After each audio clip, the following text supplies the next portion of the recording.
साथ मैं हूं दामिनी कपूर और आप देख रहे हैं दिव्य हिमाचल टीवी। बुलेटिन में चर्चा करेंगे प्रदेश भर की अहम खबरों की, लेकिन सबसे पहले हेडलाइंस। तय समय पर होंगे पंचायत चुनाव, सीएम जयराम ठाकुर ने किया ऐलान। हिमाचल में 7 और कोरोना संक्रमितों की मौत, 274 नए मरीज। निजी बस ऑपरेटर्स बोले 50% क्षमता से नहीं चलाएंगे बसें, सरकार से फैसला वापस लेने की मांग। नशे पर बड़ा एक्शन, कांगड़ा के डमटाल में चिट्टा पकड़ा, इंदौरा में बहाई दारू, कंडाघाट में शराब का जखीरा पकड़ा। पांवटा साहिब में कार पार्किंग को लेकर भिड़े पड़ोसी, मारपीट का वीडियो वायरल।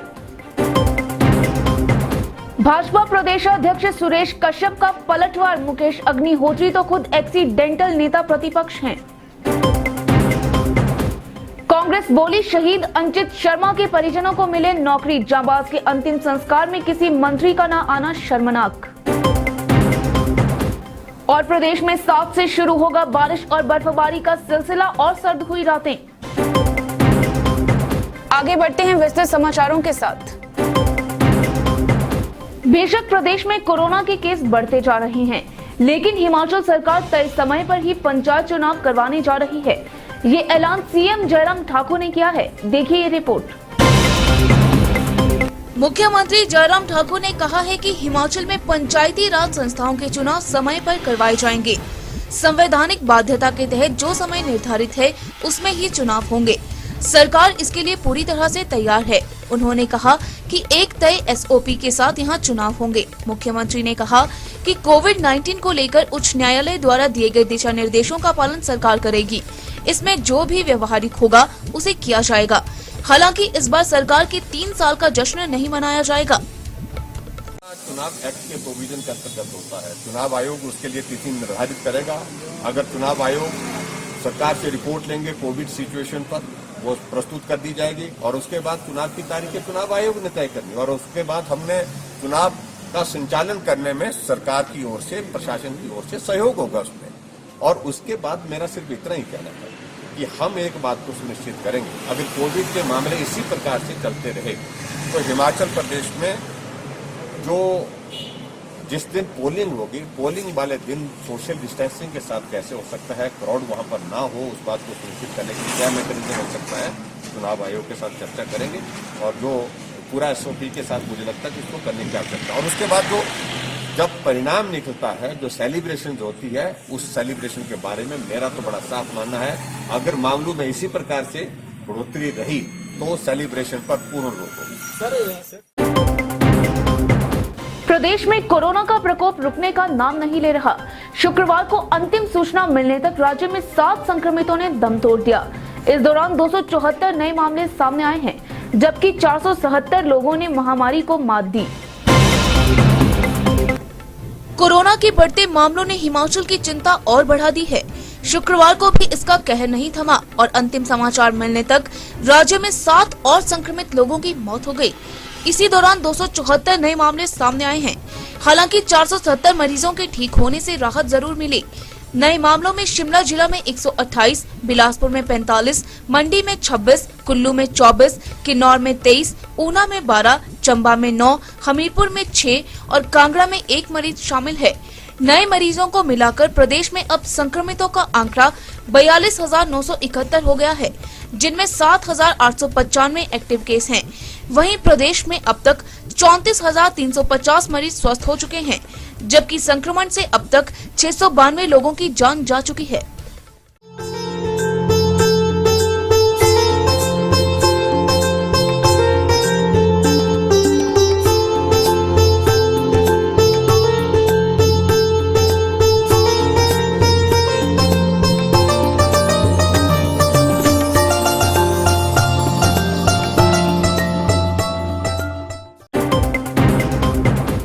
हिमाचल के निजी बस ऑपरेटर एक बार फिर प्रदेश सरकार से खफा हो गए हैं। उन्हें 50% ऑक्यूपेंसी से बसें चलाने का फैसला रास नहीं आ रहा। हिमाचल के निजी बस ऑपरेटर्स ने राज्य सरकार के 50% क्षमता के साथ बसों को चलाने के फैसले का विरोध किया है। निजी बस ऑपरेटर्स का आरोप है कि इस शर्त के चलते लोगों में भय का माहौल है। बसों की ऑक्यूपेंसी दर में गिरावट आई है। प्राइवेट बस ऑपरेटर यूनियन ने राज्य सरकार से इस निर्णय को तुरंत वापस लेने की मांग की है। यूनियन के महासचिव रमेश कमल का कहना है कि ऑक्यूपेंसी घटी है। ऑपरेटर्स को खर्च पूरा करना कठिन हो गया है। सरकार को इस फैसले को बदलना चाहिए, साथ ही ऑपरेटर्स को खास राहत देनी चाहिए। हिमाचल पुलिस ने शुक्रवार को नशे के सौदागरों पर खूब शिकंजा कसा है। कांगड़ा में 2 जगह जबकि सोलन में एक स्थान पर बड़ा एक्शन हुआ है। देखिए ये रिपोर्ट। हिमाचल पुलिस ने शुक्रवार को नशे के सौदागरों को कड़ा सबक सिखाया है। सबसे पहले पुलिस ने कांगड़ा जिला के डमटाल में चिट्टा पकड़ा। यहाँ छन्नी में कार का शीशा तोड़कर ये नशा बरामद किया गया। दूसरे मामले में पुलिस ने थाना इंदौरा के कई गाँव में दबिश दी। इस दौरान पुलिस ने लाखों लीटर शराब को बहाया है। तीसरा एक्शन सोलन जिला के कंडाघाट में हुआ। पुलिस ने यहाँ टेम्पो से 90 बोतल शराब पकड़ी है। इसमें 385 बोतल देसी जबकि 5 बोतल अंग्रेजी शराब शामिल है। पूछने पर राजीव कुमार सन ऑफ नंदलाल तहसील कसौली का बैठा पाया गया और अन्य कोई व्यक्ति न था। और गाँव की मौजूदगी में जब गाड़ी को चेक किया गया तो उसमें 85 पेटियाँ 19 नंबर 1 देसी शराब और 5 पेटियाँ रॉयल स्टैग अंग्रेजी शराब पाई गई। कुल पेटियाँ 90 पाई गई इसमें, जिस पर मामला दर्ज किया गया है। आरोपी चालक को गिरफ्तार किया गया और इसकी अन्वेषण जारी है। जमीन जायदाद को लेकर तो झगड़े आम हैं, लेकिन कोई पार्किंग को लेकर मारपीट कर दे ऐसा पहली बार सुना है। जी हां, पौंटा साहिब से वायरल हुए वीडियो को देख आप भी चौंक जाएंगे। पौंटा के बद्रीपुर में कार पार्किंग को लेकर 2 परिवारों में जमकर मारपीट हुई है। वीडियो में साफ देखा जा सकता है कि एक पड़ोसी कार लेकर गली में घुसा तो दूसरे ने उसकी कार को लात मार दी और डंडे से कार व चालक को नुकसान पहुंचाने का प्रयास किया। बात इतने में ही शांत नहीं होती है और 2 पुरुषों की लड़ाई में महिलाएं भी कूद पड़ती हैं। काफी देर तक मारपीट चलती है और दोनों पक्षों के 4 लोग लहूलुहान भी होते हैं। बताया जा रहा है कि दोनों पक्षों में पहले भी कई बार मारपीट हो चुकी है, जिसे लेकर पुलिस द्वारा कई बार मामला दर्ज कर दोनों गुटों को एसडीएम के पास भी पेश किया गया है, लेकिन दोनों पक्ष बाज नहीं आ रहे हैं। उधर डीएसपी वीर बहादुर का कहना है कि दोनों पक्षों में पुराना विवाद था। फिलहाल पुलिस ने एफआईआर दर्ज कर मामले की छानबीन शुरू कर दी है।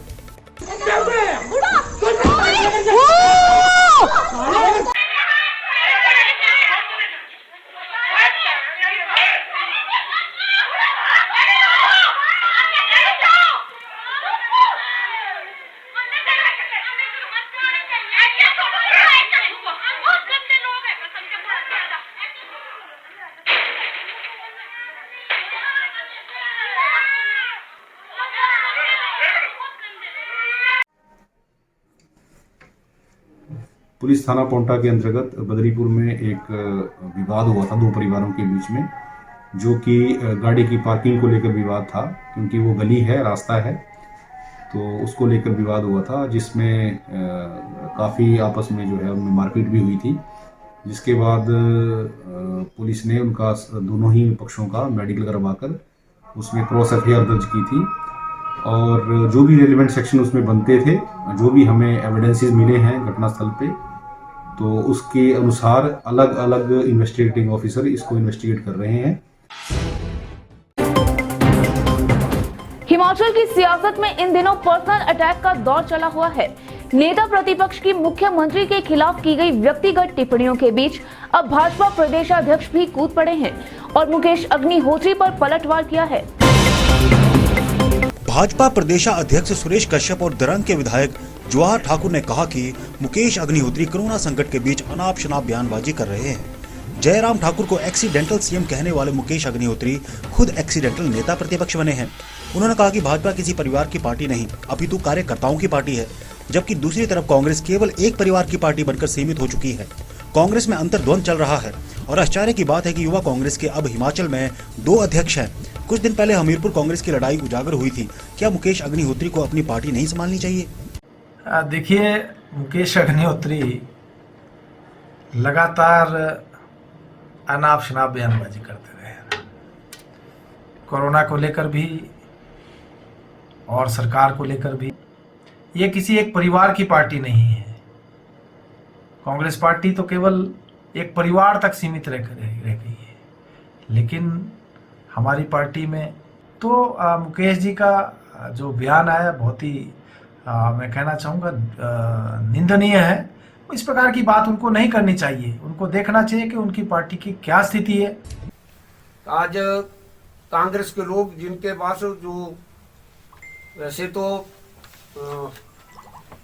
कांग्रेस का जो नेतृत्वहीन हुई है कांग्रेस पार्टी, वो आप गलत कह रहे हैं, लेकिन आप जो बने हैं, आपके पीछे जो कारण है वो ये इसलिए है कि आज हम यदि विधानसभा में नहीं पहुंचे तो आप विपक्ष के नेता नहीं होते। इसलिए मैं चाहता हूं, हम पूछना चाहते हैं कांग्रेस के लोगों से, कोविड कार्यकाल में आपने क्या काम किए हैं? मैं मंडी जिला के लोगों से पूछना चाहता हूं। हिमाचल कांग्रेस ने भाजपा पर शहीद की अनदेखी का आरोप लगाया है। विपक्ष ने सिरमौर जिला के शहीद अंचित शर्मा के अंतिम संस्कार में किसी भी मंत्री के न आने का मसला उठाया है। देखिए रिपोर्ट। चंद रोज पहले सिरमौर जिला के अंचित शर्मा LAC पर शहीद हो गए थे। वह अरुणाचल प्रदेश में तैनात थे। अंचित मूल रूप से राजगढ़ के धार पजेरा गांव के रहने वाले थे। हिमाचल कांग्रेस का आरोप है कि शहीद की अंतिम विदाई में ना तो कोई मंत्री पहुंचा और ना ही प्रशासन के अफसर, जो कि शर्मनाक है। शुक्रवार को PCC चीफ कुलदीप राठौर शहीद के घर पहुंचे और उनके परिजनों को हौसला बंधाया। उन्होंने सरकार से मांग की है कि शहीद के परिवार से किसी को सरकारी नौकरी दी जाए, साथ ही स्थानीय स्कूल व सड़क का नामकरण शहीद के नाम पर किया जाए। इसके अलावा गांव में खेल स्टेडियम भी बनाया जाए। देखिए, मुझे इस बात की यहाँ जानकारी मिली है कि जिस दिन उस शहीद की अंत्येष्टि हुई उस दिन यहाँ के जो मंत्री हैं इस जिले से, ना तो वो आए, ना जिला प्रशासन का कोई उच्च अधिकारी यहाँ मौजूद था। तो ये निश्चित तौर पे बहुत दुख का विषय है। मुझे लगता है कि ये शहीद का जो है अपमान किया गया। किए जाए, उनके परिवार से एक जो है नौकरी दी जाए और जो वहाँ सड़क उनके गांव को जाती है उस सड़क का नामकरण जो है शहीद अंचित शर्मा के नाम पे होना चाहिए। हिमाचल में सर्दी का प्रकोप तेजी से बढ़ने लगा है। प्रदेश में जल्द ही हिमपात का सिलसिला शुरू होने वाला है। देखिए ये रिपोर्ट। हिमाचल के ऊंचाई वाले क्षेत्रों में हाड़ कंपा देने वाली ठंड पड़ रही है। केलांग का न्यूनतम तापमान नवंबर माह के अंत से ही -डिग्री में चल रहा है। कल्पा में भी ठंड का प्रकोप बढ़ता ही जा रहा है। इसके अलावा मनाली, भुंतर, सुंदरनगर, सोलन में भी रात के समय ठंड का प्रकोप बढ़ता ही जा रहा है। मौसम विभाग के पूर्वानुमान की माने तो प्रदेश के मैदानी इलाकों में 10 दिसंबर तक मौसम साफ बना रहेगा, लेकिन 7 दिसंबर से ऊंचाई वाले इलाकों में हिमपात हो सकता है। और अब चलते चलते हिमाचल में पेंशन भोगियों को बड़ी राहत, ऑनलाइन जमा करवा पाएंगे लाइफ सर्टिफिकेट। जल्द रिलीज हो सकता है आशा वर्कर्स का मानदेय, सरकार ने पूरी की तैयारी। हमीरपुर और सिरमौर में शादियों और सामाजिक समारोहों के लिए अब ऑनलाइन करना पड़ेगा आवेदन। और हिमाचल में हजारों नर्सिंग छात्रों की 29 दिसंबर से परीक्षाएं, HPU ने जारी किया शेड्यूल। तो चलिए आज के लिए फिलहाल इतना ही। प्रदेश भर की अहम खबरों के लिए देखते रहिए दिव्य हिमाचल TV।